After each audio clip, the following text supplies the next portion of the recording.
하나님 말씀 로마서 11장 11절에서 12절 말씀을 보겠습니다. 그러므로 내가 말하노니 저희가 넘어지기까지 실족하였느뇨 그럴 수 없느니라. 저희의 넘어짐으로 구원이 이방인에게 이르러 이스라엘로 시기 나게 함이니라. 저희의 넘어짐이 세상의 부요함이 되며 저희의 실패가 이방인의 부요함이 되거든 하물며 저희의 충만함이리요.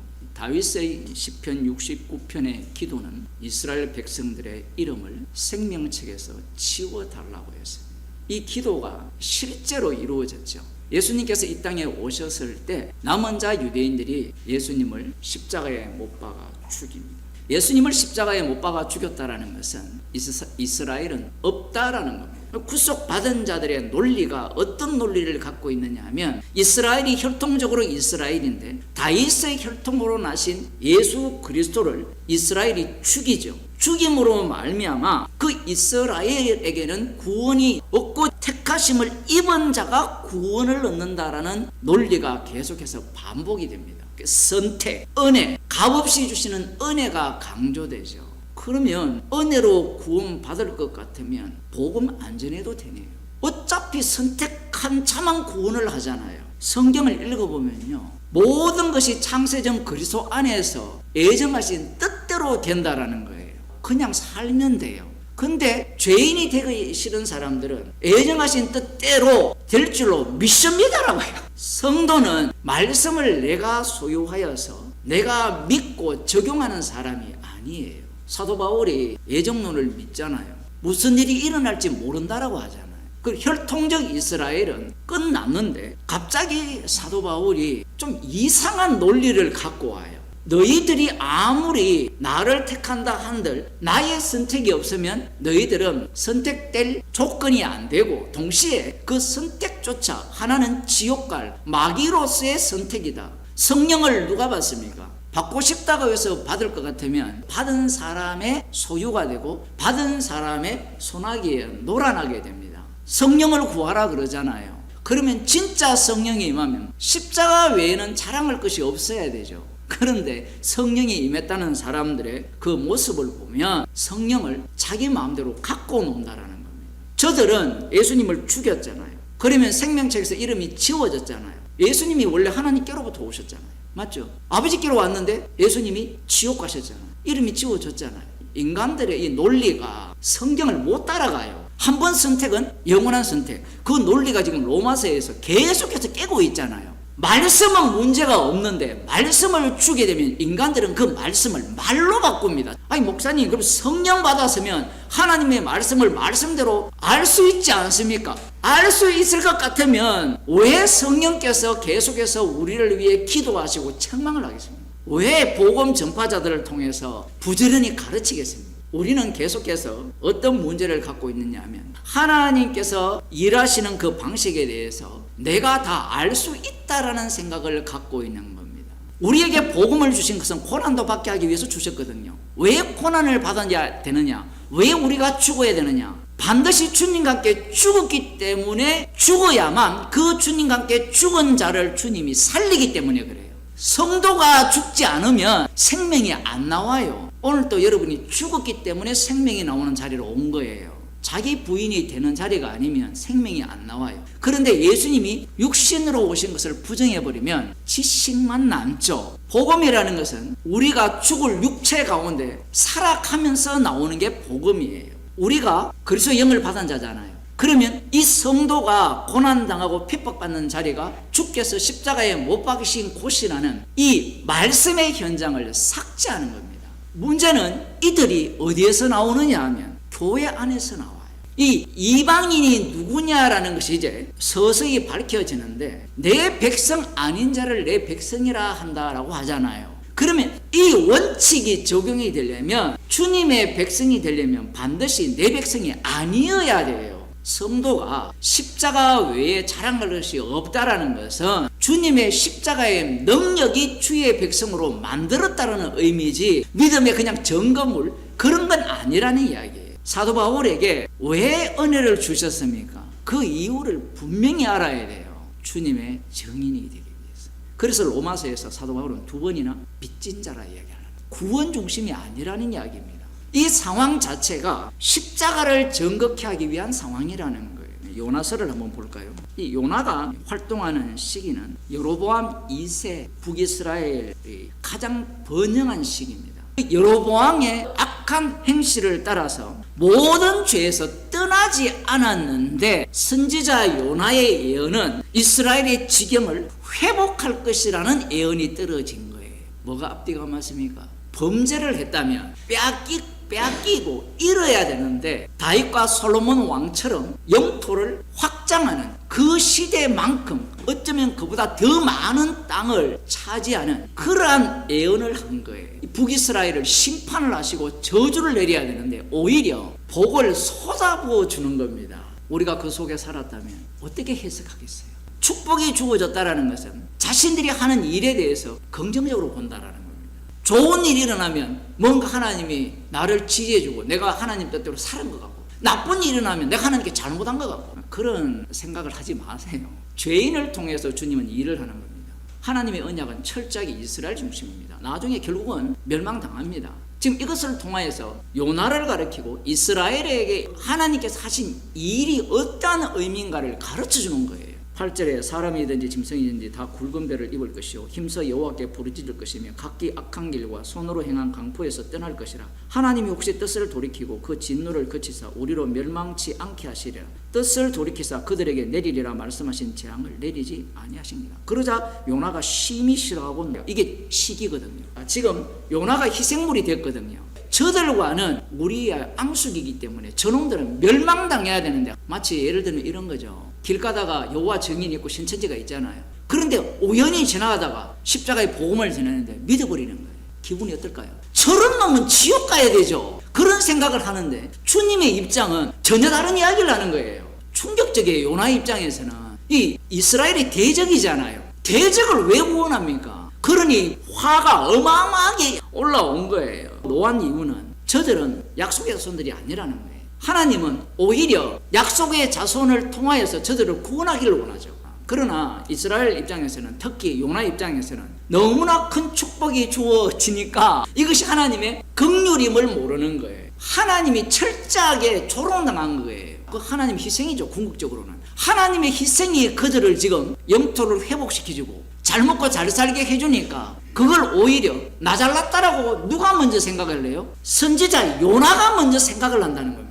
시기가 나서 저들이 믿어야 안 믿어요? 안 믿죠. 더 분노하잖아요.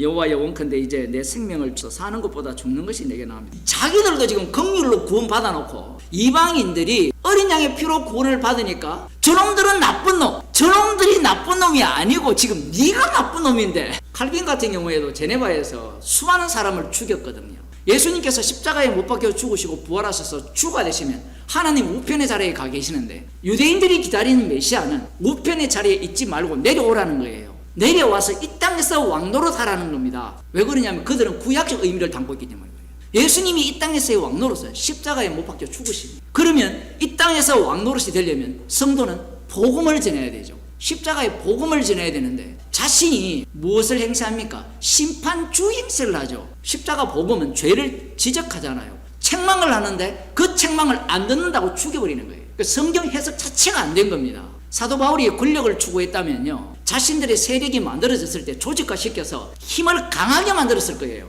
예수님도 마찬가지죠. 예수님이 그러한 권력을 가질 수 없었습니까? 우편의 자리, 원수가 발판되기까지 우편의 자리에 앉아서서 복음이 땅끝까지 전파될 때까지 이 땅에서는 십자가로 왕노릇하는 그 세계를 주님이 만들어내시는 겁니다. 그래야만 탈탈 틀어서 알곡과 가라지가 다 드러나기 때문에 그래요. 로마에 있는 그리스도인들이 그러한 악마성을 가지지 않았다라고 누가 단언할 수 있습니까? 지금 사도 바울이 하나님께서 그들을 버렸느냐? 그렇지 않다. 이스라엘을 구원함으로 말미암아 시기나게 합니다. 그 분노를 누가 다시 내게 되느냐 하면요, 이 복음을 들었다는 이방인들이 내게 돼 있어요. 하나님의 그 길은 인간이 찾지 못한다고 했잖아요. 그러면 아멘 하면 되는데 계속해서 인간은 길을 찾아요. 길을 찾게 되면 선악을 알기 때문에 선악을 아는 인간은요, 심판주가 돼요. 반드시 복음을 전하는 게 아니고. 교회에 보면 이단 간별사들이 있잖아요. 나는 이단 간별사들이 복음을 전하는 거 못 봤어요. 십자가 외에는 자랑할 것이 없습니다. 그 얘기를 해보세요. 본인이 이단이 돼요. 그 교단에서 십자가 외에는 자랑할 것이 없다가 되어버리면 나는 무조건 죄인이 돼요. 뭘 해도, 주일 예배를 드려도, 연보를 해도, 기도를 해도, 봉사를 해도, 복음을 전해도 십자가 외에는 자랑할 것이 없는 게 우리의 삶의 그 성도를 만드신 목적이잖아요. 자기가 허물허물 사라지는 것, 인간은 원치 않습니다. 그래서 신앙고백서라는 것이 나를 굉장히 단단하게 하고 견고하게 하는 거예요. 그게 교리고 조직신학이에요. 30년 동안 40년 동안 복음을 전했는데 옆에 있는 사람이 이제 연세가 99세야. 근데 죽어가면서 갑자기 십자가 외에는 자랑할 것이 없는 인생을 주님이 살게 하셨구나. 내 자랑은 어린 양의 피뿐이구나. 그 말하고 꼴깍 죽었다. 여러분이 그 현장에 있었다. 마음이 어떻겠어요? 짜증 나겠어요? 안 나겠어요? 이 복음의 세계라는 게 정말 재밌죠. 하나님 여호와께서 박넝쿨을 준비하사 요나 위에 가려우게 하셨으니 이는 그 머리를 위하여 그늘이 지게 하며 괴로움을 명쾌하려 하십니다. 요나가 박넝쿨을 인하여 심히 기뻐했더니 완전히 정신병자 같잖아요. 오늘날 심리 검사하면 이 사람 뭐예요? 확 화냈다가 확 기뻤다가 좀 이따 또 화내거든요. 이게 인간이에요. 죄인들의 모습입니다. 여기에서 못 벗어납니다. 인간들은. 하나님이 요나에게 이르시되 네가 이 박넝쿨을 인하여 성령이 어찌 합당하냐. 그가 대답하되 내가 성내어 죽기까지 할지라도 합당하니이다. 자기밖에 몰라요. 자기 중심. 그 언약을 몰라요. 선지자 정도 된다면 구약을 다 알잖아요. 그 아는 것이 소용이 없어요. 나 중심이기 때문에. 우리의 십자가의 용서하심이 우리가 회개해서 용서함이 덮인 게 아니라 용서함이 덮였기 때문에 회개라는 게 나와요. 그러면 회개 안 하면 용서함이 없어집니까? 그거 아니에요. 이미 그리스도 안에 있는 거예요. 과거의 경험은 소용이 없습니다. 불가능함에도 불구하고 얼마가 믿더라는 것은 이것은 십자가의 피공로라는 겁니다. 사도 바울이 지금 이 논리를 펴는 거예요. 이방인들이 어떻게 구원을 받았습니까? 저들이 믿지 않아서 구원을 받았어요? 아니면 저들이 믿지 않는 그 과정 속에 주님이 죽으심을 당하고 복음이 전파되면서 이 핍박받는 자들이 복음을 전함으로 말미암아 이방인이 구원을 받습니다. 이런 논리를 펴면 유대인들이 안 믿어서 이스라엘이 믿지 않아서 우리를 구원하시는구나. 그런 논리가 인간에게는 작동할 가능성이 굉장히 높습니다. 시기가 나게 하여서 저들이 얼마를 구원하기 위함이다. 이렇게 말씀을 하실 때 시기가 나서 구원받는 법은 없습니다. 이런 경우는 있죠. 저 사람이 교회를 가더니만 부자가 되더라. 사업이 잘 되더라. 그래서 시기가 나서 교회로 오잖아요. 그렇게 와서 교회에 와서 믿는 예수는 어떤 예수입니까? 우상이죠. 여러분, 사도 바울이 복음 때문에 핍박받고 미움받고 이 죽임의 위협에 넘기고 온갖 비난과 조롱을 당한 것이 너무너무 시기가 나는 사람이 있나요? 그런 사람 되고 싶어서 불가능한 것을 이야기하는 겁니다. 여러분들도 그걸 아셔야 돼요. 복음을 전하는데 똑같은 복음을 듣는데 어떤 사람에게는 이 복음으로 들리고 어떤 사람들은 그건 욕설로 들리는 거예요. 하나님이 약속하신 대로 이 사람의 씨에서 이스라엘을 위하여 구주를 세우셨으니 곧 예수라. 바로 예수로 넘어가 버려요. 다윗의 자손으로 오신 메시아가 예수라는 겁니다. 그러니까 우리가 지금 복음을 전할 때 그런 염려가 있잖아요. 이 모르는 얘기를 이 사람들이 어떻게 알아듣고 믿느냐. 지금 사도 바울도 모르는 이야기를 해요. 왜 그러냐면 성령에 의지해요. 자신은 정인일 뿐이에요. 그리고 더 중요한 것은 스데반 집사님이 설교를 얼마나 잘했어요. 그죠? 사도행전 7장에 보면 그 현장에 누가 있었어요? 사울이 있었잖아요. 사도 바울이. 그거 듣고 믿었어요? 복음은 그렇게 들려지는 게 아니에요. 그러면 목사님 안 전해야 됩니까? 왜 안 전해요? 열심히 전해야 되죠. 그 선지자들의 말을 응하게 하였다는 게 뭐냐면 율법과 선지자는 예수님의 십자가를 전가한다는 거예요. 예수님을 죽였잖아요. 죽인 것을 선지자들의 말을 응하게 한 거라는 이야기입니다. 율법도 십자가를 전가하고 있고 선지자들도 십자가를 전가하고 있어요. 십자가에는 뭐가 있습니까? 하나님의 심판과 대신 죽음과 대신 죽으신 그분의 심판 속에서 새로운 피조를 만드는 죄 용서가 거기에 다 담겨 있고, 그리고 여기에서 가장 중요한 것은 심판주가 너희가 못 박은 예수라는 겁니다. 유대인들 입장에서는 심판주가 누굽니까? 여호와 하나님이에요. 유대인들 입장에서는 용납하지 못할 이야기예요. 그러면 말씀을 응하기 위해서 주님이 빌라도를 세웠다는 말입니까? 헤롯 왕을 그렇게 세웠다는 겁니까? 예. 대제사장이 그런 결정을 내리도록 했단 말입니까? 예. 그러면 그들에게는 죄가 없네요. 이 논리 나오잖아요. 죄가 없기는 뭘 죄가 없어요. 말씀대로 응하기 위해서 그들은 예수님을 죽이는 자로, 죽이는 죄인으로 드러난 거죠. 나무에 내려다가 무덤에 두었으나 하나님이 죽은 자들 가운데서 저를 살리신지라. 갈릴리로부터 예루살렘에 함께 올라간 사람들에게 여러 날 보이셨습니다. 저희가 이제 백성 앞에 그의 증인이라. 상대는 지금 하나도 못 알아듣는데 자기만 아는 이야기를 계속 이야기를 하고 있어요. 우리도 조상들에게 주신 약속을 너희에게 전파하노니. 조상들에게 주신 약속을 전파한다는 거예요. 약속이 뭐였습니까? 아브라함이 했은 약속이 복과 땅과 민족이잖아요. 후손이잖아요. 이것이 성령으로 오시거든요. 성령을 이야기하는 겁니다. 지금 조상들이 주신 약속은 유대인들은 뭘 기다립니까? 땅의 회복을 기다리죠. 왕을 기다리죠. 그런데 지금 사도 바울을 통해서 전파되는 이 약속의 실체는 사건이에요. 인간이 소유할 수 없는 겁니다. 실제로 이 약속받은 증거가 뒤에 나옵니다. 곧 하나님이 예수를 일으키사 우리 자녀들에게 이 약속을 이루게 하셨다 할지라.